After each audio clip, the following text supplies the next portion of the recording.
제14장.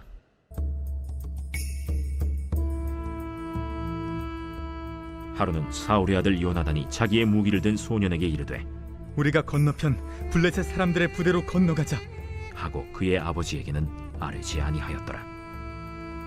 사울이 기브와 변두리 미그론에 있는 석류나무 아래에 머물렀고 함께한 백성은 600명 가량이며 아히야는 에봇을 입고 거기 있었으니 그는 이가봇의 형제 아히두베의 아들이요 비느하스의 손자요 실로에서 여호와의 제사장이 되었던 엘리의 증손이었더라. 백성은 요나단이 간 줄을 알지 못하니라. 요나단이 블레셋 사람들에게로 건너가려 하는 어귀 사이 이쪽에는 험한 바위가 있고 저쪽에도 험한 바위가 있는데 하나의 이름은 보세스요 하나의 이름은 세네라. 한 바위는 북쪽에서 믹마스 앞에 일어섰고 하나는 남쪽에서 게바 앞에 일어섰더라. 요나단이 자기의 무기를 든 소년에게 이르되 우리가 이 할례 받지 않은 자들에게로 건너가자 여호와께서 우리를 위하여 일하실까 하노라. 여호와의 구원은 사람이 많고 적음에 달리지 아니하였느니라. 무기를 든 자가 그에게 이르되 당신의 마음에 있는 대로 다 행하여 앞서 가소서. 내가 당신과 마음을 같이하여 따르리이다. 요나단이 이르되 보라, 우리가 그 사람들에게로 건너가서 그들에게 보이리니 그들이 만일 우리에게 이르기를 우리가 너희에게로 가기를 기다리라 하면 우리는 우리가 있는 곳에 가만히 있어서 그들에게로 올라가지 말 것이요 그들이 만일 말하기를 우리에게로 올라오라 하면 우리가 올라갈 것은 여호와께서 그들을 우리 손에 넘기셨음이니 이것이 우리에게 표징이 되리라 하고 둘이 다 블레셋 사람들에게 보이매 블레셋 사람이 이르되 보라, 히브리 사람이 그들이 숨었던 구멍에서 나온다. 하고 그 부대 사람들이 요나단과 그의 무기를 든 자에게 이르되 우리에게로 올라오라. 너희에게 보여줄 것이 있느니라. 요나단이 자기의 무기를 든 자에게 이르되 나를 따라 올라오라. 여호와께서 그들을 이스라엘의 손에 넘기셨느니라. 요나단이 손발로 기어 올라갔고 그 무기를 든 자도 따랐더라. 블레셋 사람들이 요나단 앞에서 엎드러지매 무기를 든 자가 따라가며 죽였으니 요나단과 그 무기를 든 자가 반나절 가리 땅 안에서 처음으로 쳐 죽인 자가 20명 가량이라. 들에 있는 진영과 모든 백성들이 공포에 떨었고 부대와 노략군들도 떨었으며 땅도 진동하였으니 이는 큰 떨림이었더라. 베냐민 기브아에 있는 사울의 파수꾼이 바라본즉 허다한 블레셋 사람들이 무너져 이리저리 흩어지더라. 사울이 자기와 함께한 백성에게 이르되 우리에게서 누가 나갔는지 점호하여 보라. 점호한즉 요나단과 그의 무기를 든 자가 없어졌더라. 사울이 아히야에게 이르되 하나님의 궤를 이리로 가져오라. 그때 하나님의 궤가 이스라엘 자손과 함께 있음이니라. 사울이 제사장에게 말할 때 블레셋 사람들의 진영에 소동이 점점 더한지라. 사울이 제사장에게 이르되 내 손을 거두라. 사울과 그와 함께한 모든 백성이 모여 전장에 가서 본즉 블레셋 사람들이 각각 칼로 자기의 동무들을 치므로 크게 혼란하였더라. 전에 블레셋 사람들과 함께하던 히브리 사람이 사방에서 블레셋 사람들과 함께 진영에 들어갔더니 그들이 돌이켜 사울과 요나단과 함께한 이스라엘 사람들과 합하였고 에브라임 산지에 숨었던 이스라엘 모든 사람도 블레셋 사람들이 도망함을 듣고 싸우러 나와서 그들을 추격하였더라. 여호와께서 그 나라의 이스라엘을 구원하심으로 전쟁이 벳아웬을 지나니라. 주님께서 주신 소중하고 복된 날입니다.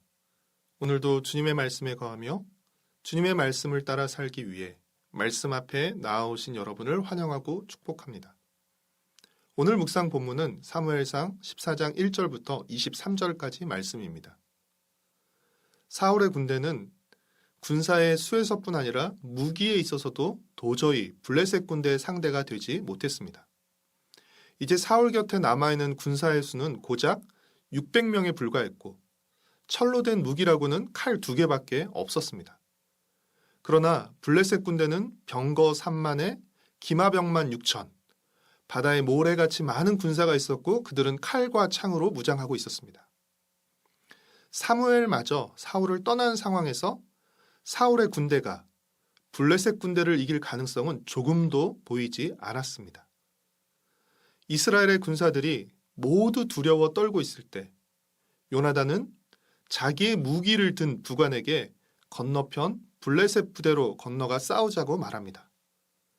단 둘이 철기로 무장한 블레셋의 적진에 들어가 싸우자는 요나단의 말은 매우 무모한 말처럼 들리지만 이는 단순한 객기나 헛에서 나온 빈말이 아니었습니다.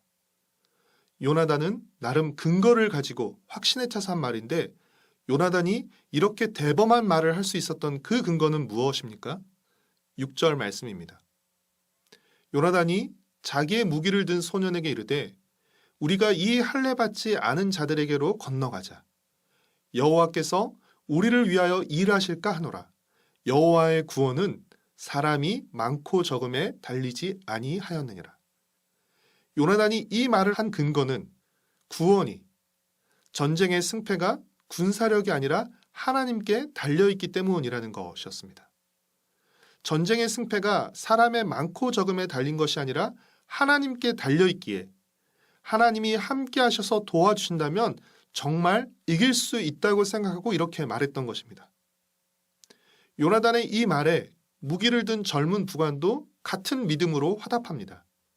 7절 말씀입니다. 무기를 든 자가 그에게 이르되 당신의 마음에 있는 대로 다 행하여 앞서 가소서. 내가 당신과 마음을 같이하여 따르리이다. 요나단은 싸우러 가도 되는지 하나님의 뜻을 알기 위해 징조를 구했고 하나님은 요나단에게 그 블레셋 군대를 요나단의 손에 넘기셨다는 징조를 보여주셨습니다. 이에 요나단은 부관과 함께 용감하게 적진으로 들어갔습니다. 바다의 모래와 같이 많은 군사들 앞에 두 명은 표시도 나지 않는 적은 수이지만 요나단과 부관이 용감하게 싸울 때 하나님은 큰 지진을 일으키셔서 블레셋 군대가 큰 공포에 휩싸이게 하셨습니다. 그리고 그 지진과 공포 속에서 블레셋 군대는 칼로 서로를 죽이면서 큰 소동이 일어나게 했습니다. 멀리서 블레셋의 진영에서 일어난 이 소동을 목격한 사울은 처음에는 쳐들어가도 되는지 하나님의 뜻을 물으려 하다가 상황이 더 유리해지니까 하나님의 뜻을 묻지 않고 바로 공격합니다. 사울이 공격할 때에 앞서 숨고 도망갔던 병사들도 가세해서 이스라엘은 큰 승리를 거두게 되었습니다. 비록 이 전쟁은 승리했지만 사울은 또 한 번 잘못을 하게 됩니다. 그것은 하나님의 뜻을 물으려 했다가 상황이 유리해지자 하나님의 뜻을 묻지 않고 공격을 감행한 것입니다. 앞서 13장에서는 상황의 불리함을 내세워 하나님의 뜻을 어기고 직접 제사를 드렸다면 14장에서는 상황의 유리함을 내세워 하나님의 뜻을 묻지 않고 서둘러 공격을 감행한 것입니다. 사울은 상황이 불리하면 불리한 대로, 유리하면 유리한 대로 상황을 내세워 하나님의 뜻을 따르지 않은 것입니다. 이에 반해 요나단은 불리한 상황 가운데서도 하나님의 뜻을 묻고 순종함으로써 많은 사람에게 용기를 주고 전쟁을 승리로 이끌었습니다. 우리는 어떻습니까? 우리는 우리의 상황과 하나님의 뜻 중 무엇을 따르는 사람입니까? 요나단이 그랬던 것처럼 하나님의 구원이 사람의 많고 적음이 아니라 하나님께 달려있음을 믿고 또 요나단의 부관이 그랬던 것처럼 하나님과 마음을 같이하여 따르는 복된 하나님의 사람으로 살아가시길 축복하고 소망합니다. 기도하겠습니다. 사랑하는 주님, 승리의 비결이 나의 조건이나 상황의 유리함이 아니라 하나님의 함께하심과 도우심에 있다는 사실을 잊지 않게 하여 주시옵소서. 상황이 아닌 하나님의 뜻을 따르게 하여 주시옵소서. 요나단이 그랬던 것처럼 믿음과 용기를 통해 제가 속한 공동체에 선한 영향력을 끼치게 하여 주시옵소서. 예수님의 이름으로 기도합니다. 아멘.